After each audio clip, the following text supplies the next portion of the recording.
नमस्कार, आप सभी प्रशिक्षुओं का Sai college of teachers training उनामा के इस ऑनलाइन क्लास में स्वागत है। आज के क्लास में हम बात करेंगे डीएलएड प्रथम वर्ष के पेपर कोड F8 के यूनिट 4 से।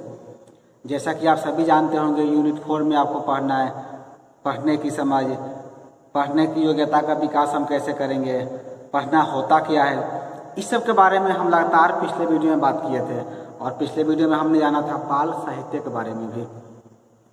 और आज का हमारा टॉपिक है, आज हम जानेंगे सस्वर एवं मौन पठन। आज हम लिखेंगे सस्वर पठन एवं मौन पठन में अंतर क्या होता है। बेसिकली हम आज के क्लास में अंतर पर विशेष रूप से बात करने वाले हैं। तो आप सभी हेडिंग दे सकते हैं, सस्वर पठन तथा मौन पठन में अंतर, या फिर क्वेश्चन आप लिखना चाहें तो क्वेश्चन लिख लेंगे, सस्वर पठन एवं मौन पठन में अंतर क्या है, या फिर अंतर स्पष्ट करें। आपके परीक्षा में भी इस तरह का प्रश्न पूछे जाते हैं कि सस्वर पठन एवं मौन पठन किसे कहते हैं, इन दोनों के बीच अंतर क्या है, या दोनों को आप परिभाषित कैसे करेंगे। इस तरह के यदि आपकी परीक्षा में प्रश्न पूछे जाते हैं तो आप बेहतर तरीके से उसका उत्तर लिख सकते हैं। तो इस वीडियो को पूरा देखें ताकि आपका कंसेप्ट जो है बेहतर तरीके से पूरा क्लियर हो जाए। चलिए शुरू करते हैं क्लास को। जैसे कि आप सभी जानते होंगे, सस्वर यानी कि बोल करके। सस्वर पठन का अर्थ होता है बोल बोल करके पढ़ना। होता क्या है कि जब बच्चे को जो है कहा जाता है, जब वो प्राइमरी स्तर के होते हैं, उन्हें कहा जाता है प्राथमिक स्तर के बच्चों को कि आपको सस्वर पठन करना है, बोल करके पढ़ना है। और दूसरा होता है मौन पठन। मौन पठन यानी कि अपने मन में ही पढ़ना। तो ये दोनों तो कंसेप्ट आपका क्लियर ही होगा, लेकिन दोनों के बीच यदि हम अंतर की बात करें तो अंतर बेसिकली हम आज के क्लास में जानेंगे। तो अब आप इसमें लिखेंगे, सस्वर पठन तथा मौन पठन प्रक्रिया के दो अलग अलग पहलू होते हैं और दोनों अपनी जगह महत्वपूर्ण भी है, यानी कि दोनों अपनी अपनी जगह पर इम्पोर्टेंट है। यानी आप ये नहीं कह सकते हैं कि सस्वर पठन ज्यादा बढ़िया है या फिर मौन पठन ज्यादा अच्छा है। इन दोनों का अपना एक विशेष पहलू है, विशेष स्थान है, और दोनों अपनी जगह महत्वपूर्ण है। अब सवाल ये उठता है कि कौन जो है कहाँ पर ज्यादा महत्वपूर्ण है। तो यदि हम सस्वर पठन की बात करें तो सस्वर पठन जो है प्राथमिक स्तर पर ज्यादा महत्वपूर्ण है। वहीं आपका जो मौन पठन जो है वो मौन पठन किसके लिए है, वो माध्यमिक एवं उच्च स्तरीय पठन हेतु आवश्यक है। कंसेप्ट क्लियर हुआ आपका। हम यहाँ ऐसा जो सस्वर पठन होता है वो किसके लिए होता है, वो प्राइमरी स्तर पर यानी कि प्राथमिक स्तर पर बच्चों के लिए महत्वपूर्ण है। और दूसरा आपको जो है मौन पठन होता है वो माध्यमिक एवं उच्च स्तरीय पठन के लिए आवश्यक होता है। चलिए अब दोनों के बीच हम तुलनात्मक अंतर देखते हैं, क्योंकि आपके आज की क्लास में जानना है कि दोनों में अंतर क्या होता है। तो इन दोनों के बीच यदि हम जब तुलनात्मक अध्ययन करेंगे तो आप सबसे पहले क्या करेंगे, एक डायग्राम बना लेंगे। आपको करना क्या है, डायग्राम आप इस तरह बना सकते हैं। आपको करना बस है कि आप ऐसे अपने कॉपी में पहले पार्टीशन बना लेंगे, ऐसे दो साइड। एक तरफ आप लिखेंगे सस्वर पठन और दूसरी तरफ आपको लिखना है मौन पठन। ऐसा पार्टीशन कर देना कॉपी में दो पार्ट। एक तरफ का लिखा रहेगा सस्वर पठन और दूसरी तरफ लिखा रहेगा आपका मौन पठन। तो आप लिखिए, यहाँ पर नंबर दे देंगे 1। इसमें आपको लिखना है सस्वर पठन में आपको लिखना है कि सस्वर पठन क्या होता है, बोलकर अर्थात स्वरों के साथ किए जाने वाले पठन होता है। जैसे मैंने कहा कि आपको जो सस्वर पठन में क्या होता है, वैसा पठन या वैसी पढ़ाने की प्रक्रिया जिसमें हम बोल करके या फिर स्वरों को उच्चारित करके पढ़ते हैं, स्वरों का इसमें उच्चारण करते हैं, तो उसे हम कहते हैं सस्वर पठन। ठीक है।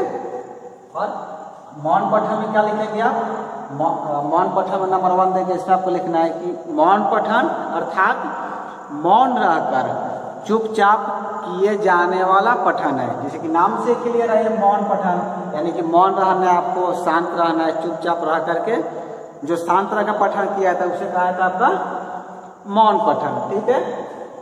आप इधर लिखेंगे 2 नंबर में यानी कि सस्वर पठन में आपको लिखना है कि सस्वर पठन में उच्चारण की शुद्धता महत्वपूर्ण है। यानी कि जब हम सस्वर पठन करते हैं, बोल करके पढ़ते हैं, तो जो हम शब्दों का उच्चारण करेंगे वो उच्चारण की शुद्धता महत्वपूर्ण होनी चाहिए। जो हम शब्द बोल रहे हैं वो सही तरीके से उसका उच्चारण करें, ठीक है। और इधर आप लिखेंगे 2 नंबर में मौन पठन में आपको लिखना है। मौन पठन से लिखेंगे कि मौन पठन से उच्चारण की शुद्धता के स्थान पर शब्दों का अर्थ ग्रहण अधिक महत्वपूर्ण होता है। मौन पठन में क्या होता है, इसमें तो उच्चारण की शुद्धता के स्थान पर अर्थ ग्रहण, यानी कि उसका जो शब्द लिखा गया है उसको आप कितने तरीके से उसका अर्थ को समझ पा रहे हैं, ये बहुत ही महत्वपूर्ण होता है। जैसे कोई आप किताब पढ़ते हैं या कोई भी आर्टिकल पढ़ते हैं तो उसके आर्टिकल को आप कितना समझ पा रहे हैं, वो आपके मौन पठन में ज़्यादा महत्वपूर्ण होता है। अब आप 3 में लिखेंगे, तीसरा में आपको लिखना है सस्वर पठन जो है वो द्विमुखी प्रक्रिया है। इसके अंतर्गत अध्यापक द्वारा आदर्श पठन एवं छात्रों के द्वारा अनुकरण पठन किया जाता है। यानी सस्वर पठन क्या होता है, एक द्विमुखी प्रक्रिया है। इसके अंतर्गत जो है अध्यापक जो है वो आदर्श पठन करते हैं एवं छात्रों के द्वारा अनुकरण किया जाता है। इसका सबसे बढ़िया उदाहरण ये वीडियो हो सकता है। यानी हम आपको बता रहे हैं और आप क्या कर रहे हैं, मेरे द्वारा जो है आदर्श पठन किया जा रहा है और आपके द्वारा इसे अनुकरण पठन किया जा रहा है। ऐसे सुन रहे हैं और इसे इसका पठन कर रहे हैं, तो ये क्या होता है, सस्वर पठन है, ठीक है। उसके बाद इधर लिखेंगे मौन पठन में। मौन पठन में आपको तीसरा लिखना है। मौन पठन क्या होता है, मौन पठन एक मुखी प्रक्रिया है जिसे केवल छात्र ही करते हैं। मौन पठन एक मुखी प्रक्रिया होता है, इसमें केवल छात्र या शिक्षक जो होते हैं वो अकेले ही करते हैं। इसमें ये दो मुखी प्रक्रिया नहीं होती है। इसके बाद लिखेंगे आप चौथे में 4 नंबर में आपको लिखना है सस्वर पठन जो है प्रारंभिक कक्षाओं हेतु उपयोगी है। जैसे कि मैंने वीडियो के शुरू में कहा था कि सस्वर पठन किसके लिए है, प्रारंभिक कक्षाओं हेतु उपयोगी होता है, ठीक है। और मौन पठन में आप लिखेंगे 4 नंबर में मौन पठन जो है माध्यमिक एवं उच्च स्तर पर उपयोगी होता है। मौन पठन किसके लिए होता है, मौन पठन होता है माध्यमिक एवं उच्च स्तर पर उपयोगी होता है। उसके बाद 4 हुआ, आप लिखेंगे 5वें नंबर में। इसका 5वां अंतर है, 5वां में आप लिखेंगे कि सस्वर पठन में जो है क्या होता है, जो आपकी वाक्य इंद्रिया होती है वो अधिक क्रियाशील रहती है, यानी कि अधिक जो है एक्टिव रहती है। वाक्य इंद्रिया जो बोलने के जो जितनी इंद्रिया है आपकी, वाक्य इंद्रिया जो है वो ज़्यादा क्रियाशील रहती है, ज़्यादा एक्टिव रहती है, ठीक है। और इसमें लिखेंगे 5 नंबर में कि मौन पठन में जो है ज्ञानेंद्रिया क्रियाशील रहती है। जो आपकी जो आंतरिक ज्ञानेंद्रिय है वो ज़्यादा क्रियाशील रहती है, वो ज़्यादा एक्टिव रहती है। चलिए आपका 5 हो गया। आप लिखेंगे 6ठे नंबर में। इसका छठा अंतर में आपको लिखना है कि सस्वर पठन जो है छात्रों के संकोच एवं झिझक को दूर कर आत्मविश्वास के सृजन में सहायक होता है। ये क्या करता है, जो छात्रों के जो संकोच होते हैं, जो झिझक होते हैं, उसको दूर करके उनके अंदर एक आत्मविश्वास के भाव को जागृत करने का कार्य करता है। यानी जब बच्चे बोल कर पढ़ेंगे, जब बोलेंगे तो उनके अंदर का जो डर है, जो संकोच है, जो झिझक है वो खत्म होगा, ठीक है ना। ये हुआ था 6ठा में लिखेंगे आप इधर मौन पठन में।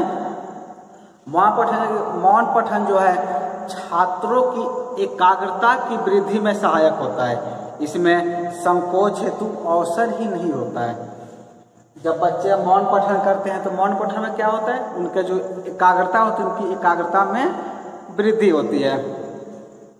उसके बाद आप लिखेंगे 7 नंबर में सस्वर पठन के साथ में आपको लिखना है कि सस्वर पठन जो है सस्वर पठन में जो है जो आपके वाक्य यंत्र हैं वो उस पर अधिक दबाव पड़ता है, जिसके कारण आप जल्दी जो है शीघ्र ही थकान अनुभव करने लगते हैं। यानी कि आप सभी देख रहे हो कि आप बहुत देर तक आधे घंटे 1 घंटे लगातार बोलते रहिए तो क्या होता है, आप थकान अनुभव करने लगते हैं, आपको एक हरासमेंट का अनुभव होने लगता है। लेकिन यदि हम मौन पठन में देखते हैं, अगर 7 नंबर लिखेंगे आप कि मौन पठन में जो है जो कि वाक्य यंत्रों पर दबाव नहीं पड़ने के कारण थकान अनुभव नहीं होता है। यानी आप जो है लगातार 1 घंटा बोलेंगे तो आपको थकावट का अनुभव होने लगेगा, लेकिन आप लगातार 1 घंटा मौन पठन करते हैं तो आपको थकावट का अनुभव नहीं होगा। ठीक है, और कितना हुआ था आपका 7 हुआ। लिखेंगे आप 8वें नंबर में, 8वां अंक लिखेंगे सस्वर पठन में। आपको 8वें में लिखना है कि सस्वर पठन में समय और श्रम दोनों अधिक लगता है। यानी जब हम बोल का पढ़ते हैं, सस्वर पठन करते हैं तो इसमें समय भी लगता है और श्रम भी लगता है, यानी कि मेहनत भी हमें लगता है। उसी तरह यदि हम इसकी 8वें की बात करें, आप मौन पठन में 8वें में लिखेंगे कि मौन पठन में जो है समय एवं श्रम दोनों की बचत होती है। यानी कि मौन पठन में ना आपका समय ज़्यादा लगता है ना आपको ज़्यादा श्रम ही लगता है। ठीक है, कितना आपका 8 हुआ है। अब आप क्या करेंगे, अब आप लिखेंगे 9 नंबर में। 9th में आपको लिखना है, 9 में आप लिखेंगे सस्वर पठन में। सस्वर पठन में जो है छात्रों को समूह के अन्य बालकों के अनुरूप अपेक्षित गति से पठन की आवश्यकता होती है। इसमें क्या होता है, जब हम सस्वर पाठन करते हैं, बोल का पढ़ते हैं, तो इसमें जो छात्रों के अन्य जो समूह होते हैं उनके अनुरूप जो है अपेक्षित गति से जो है आपको पठन की आवश्यकता होती है। इसे लिखेंगे आप मौन पठन में। 9 नंबर में आपको लिखना है मौन पठन में जो है छात्र अपनी गति से पठन हेतु स्वतंत्र होते हैं। यानी कि आप मौन पठन पढ़ रहे हैं तो आपकी जो अपनी गति है पढ़ने की, आप धीरे पढ़ें या फास्ट पढ़ें, वो अपनी गति के अनुसार आप पढ़ाते हैं। लेकिन जब सस्वर पठन में हमने क्या लिखा, सस्वर पठन में जो छात्रों के जो अन्य समूह होते हैं उनके अनुरूप, उनके समझने के अनुरूप जो है आपको अपनी गति को रखना होता है। मान लें कि हम क्लास में भी आप लोग कर ले रहे हैं, यदि इसे हम बहुत तेजी से जल्दी बोले तो क्या होगा, शायद आप समझ नहीं पाएंगे। या फिर इस वीडियो को हम बहुत ही ज़्यादा धीरे बोले, बहुत स्लो बोले तो अभी आप बोर हो जाएंगे। तो इसमें अब जब हम सस्वर पाठन करते हैं तो हमें सबका अपने समूह का ध्यान रखना होता है। लेकिन वही यदि हम मौन पठन करते, अपने मन में पढ़ते तो क्या होता, हम अपनी गति से स्वतंत्र रहते, या तो हम स्लो पढ़े या फास्ट पढ़े, हम अपने अनुसार इसका पठन करते हैं, पढ़ते हैं। चलिए 9 हो गया। आप लिखेंगे आप 10 नंबर में सस्वर पठन में। आपको 10वां में लिखना है कि सस्वर पठन में जो है समझने की गति न्यून होती है, यानी सबसे कम होती है। जब हम बोल का पढ़ेंगे, सस्वर पठन करेंगे तो इसमें हम जो समझने की जो गति होती है वो सबसे कम होती है। बच्चे समझते तो हैं लेकिन बहुत ज़्यादा नहीं समझते हैं, बहुत कम समझते हैं। उसी तरह हम मौन पठन की यदि बात करें तो मौन पठन में क्या होता है, मौन पठन में समझने की गति अपेक्षाकृत तीव्र होती है, यानी कि तेज होती है। आपके सस्वर पठन से ज़्यादा तेज होती है मौन पठन में। यानी कि आप बोल का पढ़ेंगे तो आपके समझने की गति न्यून होगी, कम होगी। लेकिन यदि आप अपने मन में पढ़ते हैं तो आपके समझने की गति ज़्यादा अपेक्षाकृत ज़्यादा तेज होगी। किसके अपेक्षाकृत, सस्वर पठन के अपेक्षाकृत ज़्यादा तेज हो सकती है। कितना हुआ, 10 हुआ था। अब आप लिखें 11 नंबर में। 11 में आप को लिखना है सस्वर पठन जो है कविता, पाठ, गीत तथा प्रार्थना हेतु अधिक उपयुक्त होता है।